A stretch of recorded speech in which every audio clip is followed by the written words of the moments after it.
Sonbahardı, soğuk bir sabahtı.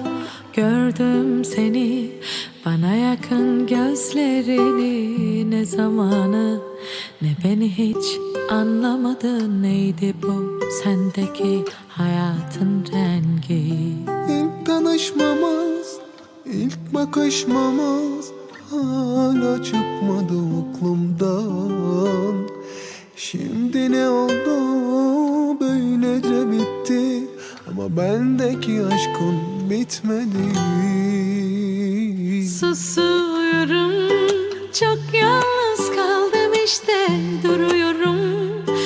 Nasıl geçer hayat böyle? Susuyorum, çok yalnız kaldım işte, duruyorum. Ölüme yakın uykulardayım.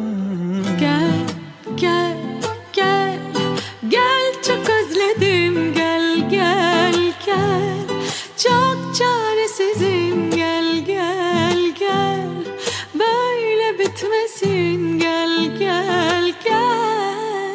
Gel, gel, gel, gel, çok özledim. Gel, gel, gel, çok çaresizim. Gel, gel, gel, böyle bitmesin. Gel, gel, gel.